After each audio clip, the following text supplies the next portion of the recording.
So, all my author friends, help me out here. I want to know your answer to this question. I was asked today if I like to write. Okay, so that's a difficult question.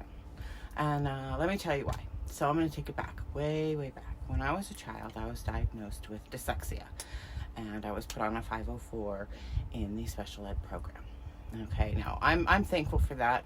I learned a lot. It was a good thing for me. I'm not saying anything bad about special ed or about being on a 504 or an IEP. But one of my issues, obviously I'm dyslexic, for me, like, a lot of people think that dyslexia is like, seeing letters backwards or something. For me, letters don't correlate to sounds, okay? So every word I know how to spell is a sight word, like a flashcard word. I've memorized how to spell it. I can't sound words out. I can't look things up in the dictionary to learn how to spell them. I need to know how to spell them before I go to the dictionary. So it can be really challenging. And don't even get me started on numbers, okay? Numbers and math, that's my nemesis. I loathe it. And because it doesn't matter how many times I'm shown something, I'll understand it when I'm being taught, but my brain just will not retain the information. But another thing that was on my 504 wasn't just learning how to navigate through life with dyslexia. I daydreamed. I daydreamed all the time. So one of the things on my 504 was getting me to focus and to stop daydreaming. Nobody ever asked me what I was daydreaming about. And what I was doing is I would create these worlds and these characters in my mind, and I would put these characters living in these worlds through all these little different things, and I was literally watching a movie in my head, but nobody ever asked me what it was about. They just tried to condition it out of me. I did take some creative writing classes through school, and I did very, very well. I entered a play one time into a contest at a local playhouse, and I actually won and got to produce my play, which was really freaking awesome. I was in middle school. I think I still have it around here somewhere. Maybe I'll format it and throw that up on Amazon for you. Ooh, new story coming soon to the Zon. Check it out. Maybe I'll even do that on live. I like to watch people's writing processes on live. I feel like a lot of authors don't do that, so I do that. So if you see the little ring next to my name over, usually I go live on TikTok, definitely jump on in. I'm either reading, writing, or playing games. Why am I playing video games? Because I like to watch streamers play video games, and I like to remind the algorithm to show me that kind of content, because my content is so far removed from gaming. But yeah, so definitely jump in my lives and chat it up with me. I'd appreciate that. Anyway, back to the story at hand. I digress. So my whole life, I've always had a hyperactive imagination. And to be honest with you, completely honest, I'm not trying to sound conceited or stuck on myself or whatever. It is the one thing that is the most favorite thing about myself. I love my imagination, and I feel so blessed to be that person and have these images come into my mind and tell myself these fantastic stories. And I've always spent my whole life trying to find a way to express that and to just be the storyteller that I am at heart. I did that through I got my degree in interior design. I'm definitely a maximalist, not a minimalist, because I'm trying to tell a story. I do it through fashion. I love cosplay. And so for those of you out there like, oh, look at this 50-year-old bitch wearing fucking kitty ears. Yeah, wear the kitty ears. I love cosplaying. I love cosplayers. Tell the story. Be the character. It is so much fun. And if it brings you joy and it doesn't hurt anybody, do it. Do it now. Late teens through my 20s, my mother's husband gifted me a Canon Elan. and I fell in love. And I'm telling you, for a decade, this camera was around my neck. If I was asleep, it was on the bed next to me, right? I did nothing and went nowhere without this camera. I took hundreds and thousands of photographs, and that was another way for me to express that or dive into that storyteller part of my soul. And then came digital. And digital photography, it's absolutely the greatest invention ever since sliced bread, you know what I'm saying? So I got introduced into digital photography, and with that I found Photoshop. And Photoshop for me, for a lot of people, like they say coloring is like meditative. That's Photoshop for me, and editing photographs. And so there was hundreds of thousands of photographs on places like MySpace, right?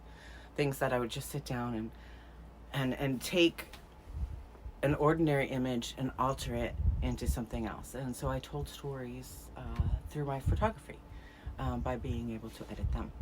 And now it's all about the video, and and all the apps are so user friendly and so much easier to use. And I do a lot through content creation, and I do it because it brings me joy. I do it because I get to tell kind of the story of me. And some of you may be like, oh, you're so freaking conceited, it's always all about you. Well, first of all, it's my page. And second of all, it's not that I'm stuck on myself. It's not that I like to look at myself. A lot of it has to do with the fact that I live in an area that I do not find aesthetically pleasing at all. I live in an inner city of a huge metropolitan area. And while, yeah, there's a lot of people out there doing a lot of really cool, interesting things, I don't have their consent to just go photograph them and post it online. And the people that I surround myself, my family, I don't have their consent to post their likeness online either. And obviously I can't, well, not obviously, but just so you know, I'm poor. I can't afford to hire a model. So I do it all myself. I take pictures of myself, I edit videos of myself, and I do it because it tickles my fancy. It enlightens that storyteller part of my soul. What does this have to do with whether or not I like writing? Well, I was in my 40s. Well, I tried to write a book once when my kids were young. And a little background about me: I have 4 biological children that for many years they were 4 kids in 4 different programs of 4 different schools. I simply did not have the time to dove into anything other than the welfare of my children and the education of my children. And that's fine. I'm not mad. I'm not complaining. I'm just saying that I never got that book written because I had other priorities, right? So when I was in my 40s, I sat down and I took one of my daydreams and I wrote it down. And it took me about a year. And I put my blood, sweat, and tears, my soul. There's a piece of me in every single character. There are things in the book that I actually went through. There are things I say in the story that I wish I could have said to people, certain people in real life. It was very therapeutic. I did a lot of healing through that, and I fell in love with it. Oh God, I fell in love with it so much. And I'm not educated on writing, and the rules of grammar and spelling and the rules of writing don't really correlate, 1, with my rebellious nature, and 2, with my education and abilities. So I did ask my dad to line edit my first book, and he did. And then I sat down and rewrote it. And then by that point, I had been working on it for about a year, maybe a little over a year. And I just left it. I just sat on it. It just sat in my computer for quite some time. Because the story was out of me. And so I thought, oh, okay, I'm done with that. And I'm on to the next story in my mind. The story's out. It's done. And then I found myself going. So then I'm working on a second book while simultaneously, where there were a lot of things reading this book chapter by chapter. If you don't know, I post a series called Fantasy Fiction First Friday on YouTube, and the first Friday of every month I post a chapter. And somewhere, somehow, I found. And again, I'm telling a story. The courage I'm a storyteller. to I'm editing put it on videos Amazon. because I I'm a didn't read through it. storyteller. I I do this edited because it. it brings me I joy. took the draft And hopefully I I get to share had my art with, in my with computer, other people. formatted I don't get a lot it, of views. I I don't have posted a it, big and the following. next I day get it that. was I live understand ready that. And for that's sale. okay. And I'm fine with my that. I friends and do it family bought because it. I love it. And thank you so But much for reading through the supporting me, story, guys. I The love you Nature so of much. Forces, which is And then about I got my Covenant author witches copy, who, through their and I own started making selfish videos, reading my book. acts. Or I read through it. Create and an extinction level. It was event. so bad. The cover Fuck shit. was awful. I don't know if I have one around here. I'll put a Right, picture. so I'm reading this book. Chapter The by cover chapter. was awful. There were so In the beginning, I'm many, in love many, with it. many, I'm many so proud of errors. myself, and I'm so in love So with I these took it characters. down, I'm ran so it through in an love with the editor, story. created a If I do book say so cover, myself, which then is I get to something the that I'm middle. not foreign to. I have been commissioned before to create book covers. Yeah, But my there rebellious are nature flow said, problems, "I there's don't want transition words on the problems, cover." there's spelling Right, errors, because to and me, grammatical books are very errors. And then I did this aesthetically thing pleasing, can be a wonderful way because to it spoke decorate to your the home. rebellious nature of me. And so I don't like words on I my not only clothing, changed I the don't like narrator, words but in I my went from home past decor. tense to present So tense I in the middle of made the book. the book I did with it no words on the intentionally cover.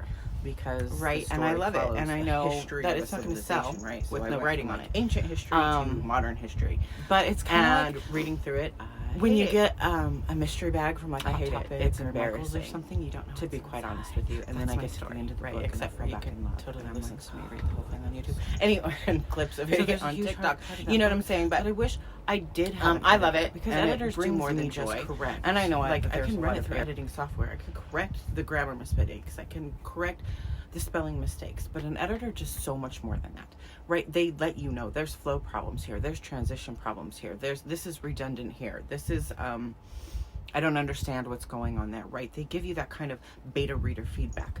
And they're also very expensive. If you don't have a talent agent and a publisher already willing to do these things for you, or talent agent to get a publisher to do these things for you, it's all on you to do it yourself. And I do it all myself.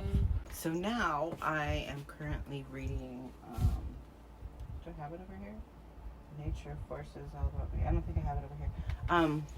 I'll put a picture. I'm currently reading The House on G Street. It's a story of possession, but it's not your typical story of possession. Now, I know, it's the year 2023. People have been writing for a really long time, and pretty much every story that's can be told has been told. But here's the thing.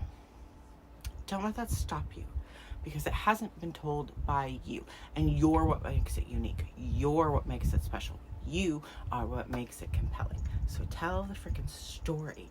So anyway, it's a story of possession, but it's not a typical story of possession. I'm sure there's others out there that are like it. I haven't read them, but that doesn't mean they don't exist. But yeah, so I'm reading it. I just started last month reading the first chapter on YouTube, and I also read it on my TikTok lives quite frequently. I'm up to chapter 5. Now, there are stuff in my stories that I can't put on social media because maybe it's a little too graphic or a little too spicy, and just forewarning, in my stories, the graphicness and the spiciness are really super mild, but it's still a little too much for social media.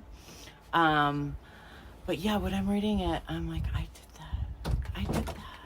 That's me. This is my story, and it's in a book, and I'm reading it off the pages, and I just get this overwhelming sense of pride that literally brings tears to my eyes. Like, it's so fabulous. I love it. 10 out of 10. Highly recommend. Yeah, you know, I mean, I think the older I get, the more I realize you need to do what you love, and you need to do what brings you joy, and this brings me joy because I'm a storyteller. That's who I am. Being a storyteller is innate to me as blinking or breathing. I just do it. But do I like to write? I have a hard time calling myself an author or a writer. I'm a storyteller. Writing for me is tedious. I take this, like, okay, when I have a story in my head, I literally close my eyes and I'm either writing it down or typing it out with my eyes closed. I'm focusing on the pictures in my head. Right, and so I have this stream of consciousness that's generally a jumbled mess. And so I take it from this to this to this, right? And it's tedious. It's challenging. It's humbling. And quite frankly, at times it's embarrassing. But I do it because that's how you tell a story. That's how I tell a story. So no, I guess I don't like to write. But I'm not a writer. I'm a storyteller. Anyway, my name is Genevieve Gravel. Remember too, you are valid, you are worthy, and you are loved.